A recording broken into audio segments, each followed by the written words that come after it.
25 বছর পর আমি ফিরছিলাম আমাদের গ্রামে। শহরে বড় হয়েছি, পড়াশোনাও করেছি, কাজও করছি, কিন্তু আমার শৈশবের একটা বড় অংশ কাটিয়েছি এই পুরনো বাড়িতে আমার দিদার সঙ্গে। আমার মা বাবা বলতে এই দিদাই ছিলেন। কিন্তু 10 বছর আগে হঠাৎ এক রাতে দিদা হারিয়ে গেলেন। কেউ জানে না কোথায় গেলেন। গ্রামের মানুষ বলতো তিনি পাগল হয়ে গিয়েছিলেন, কিছু কুকর্ম করেছিলেন, কিন্তু আমি এসব বিশ্বাস করিনি। তবে এইবার অফিস থেকে লম্বা ছুটি পেয়েই ঠিক করলাম বাড়িটা বিক্রি করার আগে একবার দেখেই আসি। যেমন ভাবা তেমনই কাজ। 3 জনের জন্য টিকিট বুক করে বেরিয়ে পড়লাম ট্রেনের উদ্দেশ্যে। যথাসময়ে ট্রেন থেকে নেমে একটা রিক্সা নিয়ে চললাম বাড়ি। বাড়ির গেটের সামনে নেমে দেখি বৃষ্টির জন্য চারিদিকে কাগজেতে ভর্তি। বাড়ির সামনে গাছের পাতা পড়ে সে একরকম বিচ্ছিরি অবস্থা, আর গাছের ডালগুলো তো এমন নেমে এসেছে যেন অন্ধকারে এক অবয়ব সৃষ্টি করছে।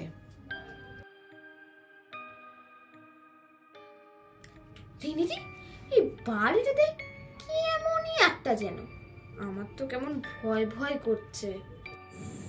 তনু চুপ কর, এটা আমাদের ঠাকুমার বাড়ি, পুরনো হলেই তো আর ভূত থাকে না। কিন্তু মা তো বলতো এখানে কিছু ছিল, আর এখনো আছে। ছাড় ছাড়, চক তো দিদার ঘর চ।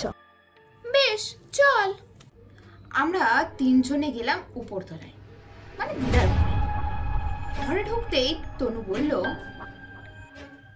রিনিদি, একটা জিনিস লক্ষ্য করেছিস? বাইরেটা এত অপরিষ্কার আর দিদার ঘরটা এত পরিষ্কার পরিচ্ছন্ন, যেন এখানে কেউ থাকে। তনু, আর একটা জিনিস দেখ, এই ছবিটা কিন্তু আগের মতো না।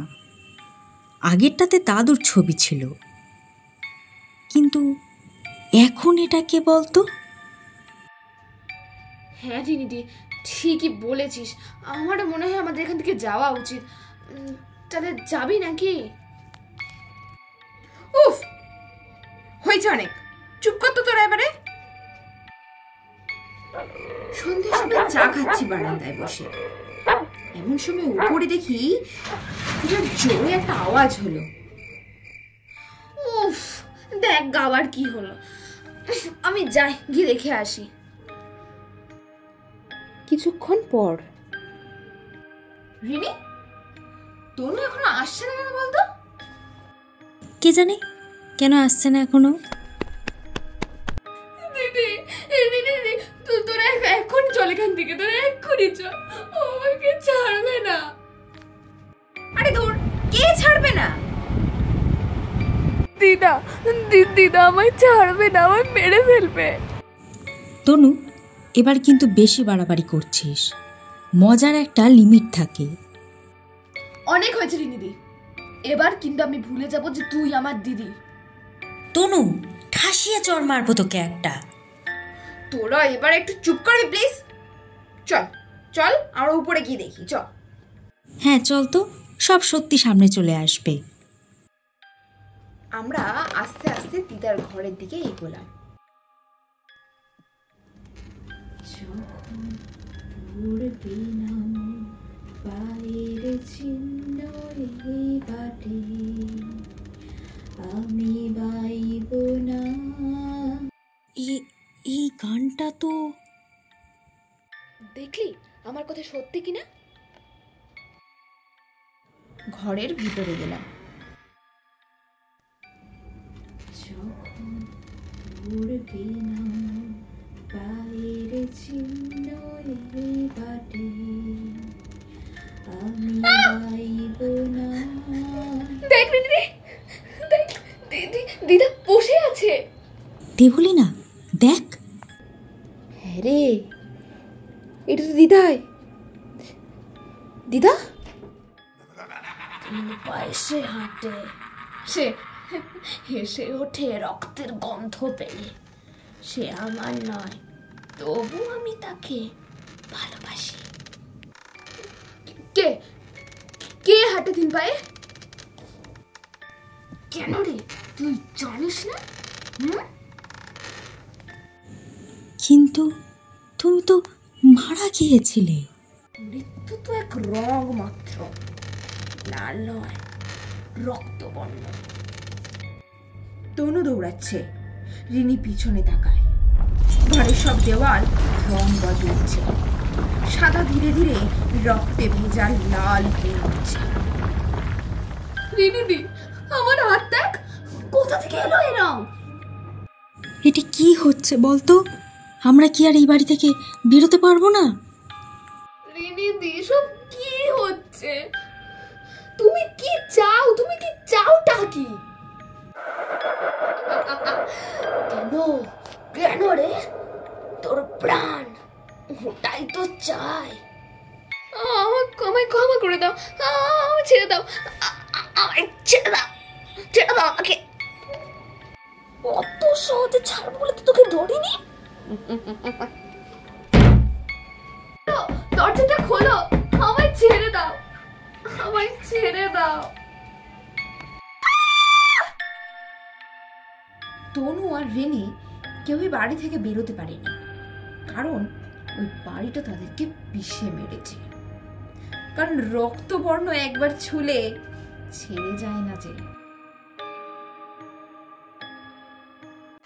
হ্যালো গাইস, আমি তনুজা, আপনারা দেখছেন ব্লগিং উইথ তনুজা।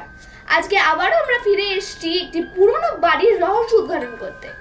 আর যেমন আপনারা দেখতে পাচ্ছেন, এই পুরনো বাড়িটি হলো শান্তিনীর।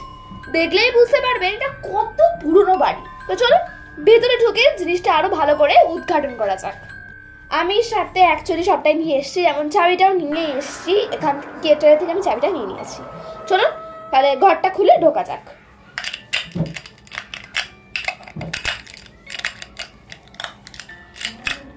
সো ফাইনালি অনেক কষ্ট করার পর চাবিটা খুলেছে। চলুন। ভেতর থেকেও বাড়িটা কিন্তু অনেকটাই পুরনো, যেমন আমরা এখানে কিন্তু দেখে বুঝতে পারছি। আচ্ছা, আপনারা কিছু একটা শুনতে পাচ্ছেন? এই গানটা তো আমি চিনি, এই গানটা আমি শুনেছি, এই গানটা আমি শুনেছি।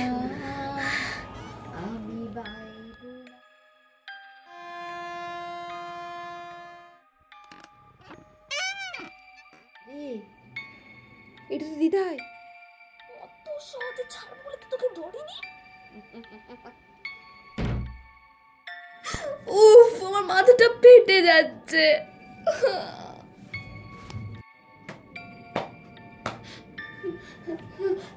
কে কে বাড়িতে কি কেউ আছে? এক্সকিউজ মি, বাড়িতে আছেন কেউ? থাকলে প্লিজ সারা দিন। উপরটাকে এক্সকিউজ মি, এক্সকিউজ মি। চলুন গাইস, আমরা উপরে গিয়ে দেখে আছি যে উপরে কেউ আছে কিনা। হ্যাঁ,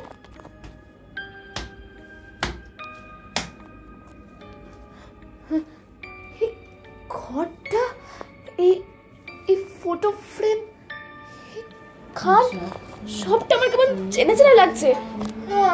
আমি এর আগে ওই জিনিসগুলো দেখেছি, শুনেছি, আমি জানি।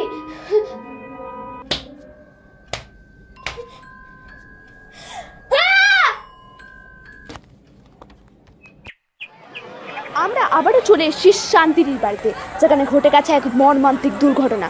আমরা উদ্ধার করতে পেরেছি একটি তরুণীর মৃতদেহ। আপনার যদি মনে থাকে তাহলে আপনারা জানবেন, গত 10 বছর আগে আমরা উদ্ধার করতে পেরেছিলাম 3টি মৃতদেহ। কেন এই মৃত্যু, এই বিষয় নিয়ে চলছে কঠিন জল্পনা। আমি সৌমিত্রিষা, আপনাদের সাথে খবর কলকাতা, আপনাদের পাশেই, আপনাদের সাথে।